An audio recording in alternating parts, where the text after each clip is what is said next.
Morning class. आज की class में हम पढ़ेंगे व्याकरण। व्याकरण में हमने बहुत दिनों से कुछ नहीं पढ़ा है। इसके पहले हमने पत्र पढ़ा था। अब आज हम पढ़ लेंगे संज्ञा। तो संज्ञा क्या होता है, ये हम बचपन से पढ़ते आए हैं कि किसी व्यक्ति, वस्तु या स्थान के नाम का बोध कराने वाले शब्द को संज्ञा कहते हैं। तो किसी भी व्यक्ति, स्थान, भाव आदि के नाम का जो भी बोध कराता है वो होता है संज्ञा। तो संज्ञा के में क्या क्या होता है, जैसे कि किसी का नाम हो गया, किसी स्थान का नाम हो गया, किसी प्रकार के भाव का नाम हो गया, ये होता है संज्ञा।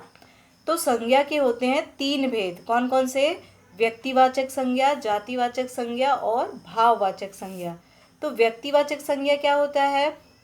जिस संज्ञा शब्द से किसी विशेष व्यक्ति, वस्तु या स्थान का पता चलता है उसे व्यक्तिवाचक संज्ञा कहते हैं।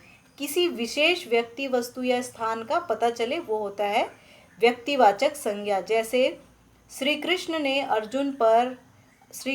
अर्जुन का रथ चलाया। तो किसी विशेष व्यक्ति के बारे में बात कहा जा रहा है, तो किसके बारे में? श्री कृष्ण। उसी प्रकार और भी उदाहरण दिए गए हैं। उसके बाद सेकंड है संज्ञा के भेद में जातिवाचक संज्ञा। तो जातिवाचक संज्ञा क्या होता है? जिस संज्ञा शब्द से किसी प्राणी, वस्तु या स्थान की पूरी जाति का बोध होता है उसे कहते हैं जातिवाचक संज्ञा। जैसे कि घोड़ा दौड़ रहा है, तो इसमें घोड़ा शब्द जो है वो अपनी पूरी जाति का बोध करा रहा है, इसलिए ये जातिवाचक संज्ञा है। साधु तप कर रहा है, तो साधु क्या कर रहे हैं? तप कर रहे हैं। तो जिसमें साधु शब्द है वो जातिवाचक का बोध कराते हैं। अब इसी का थर्ड है भाववाचक संज्ञा। तो जो संज्ञा शब्द किसी गुण, दोष, भाव, दशा आदि का बोध कराते हैं वो होते हैं भाववाचक संज्ञा। जैसे गर्मी के कारण थकान हो रही है, तो इसमें जो गर्मी शब्द है और थकान शब्द है ये है भाववाचक संज्ञा। थकान से प्यास लग रही है, और इसके बाद जो दिया है अगला शब्द थकान से प्यास लग रही है, तो इसमें प्यास शब्द जो है वो है भाववाचक संज्ञा। इसी के अलावा दो और संज्ञा शब्द होते हैं, जैसे कि द्रव्यवाचक संज्ञा और समुदायवाचक संज्ञा। तो द्रव्यवाचक संज्ञा किसे कहते हैं?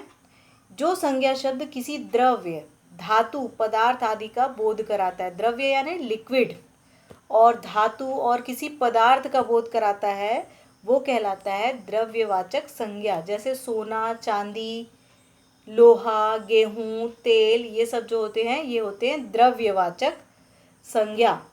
उसके बाद है अंतिम में जो है समुदायवाचक या समूहवाचक संज्ञा। तो समूहवाचक क्या होता है? जो किसी समूह का बोध कराए, ग्रुप का, गुच्छे का। जो संज्ञा शब्द किसी प्राणी या वस्तु के समूह या समुदाय का बोध कराते हैं उन्हें समुदाय या समूहवाचक संज्ञा कहते हैं। जैसे सेना, जुलूस, सभा, इस प्रकार के जनता, इस प्रकार का जहाँ बहुत सारी भीड़ इकट्ठा है, बहुत सारे लोग एक साथ है, तो ये एक समूह का बोध कराते हैं, इसलिए ये होता है समूहवाचक संज्ञा।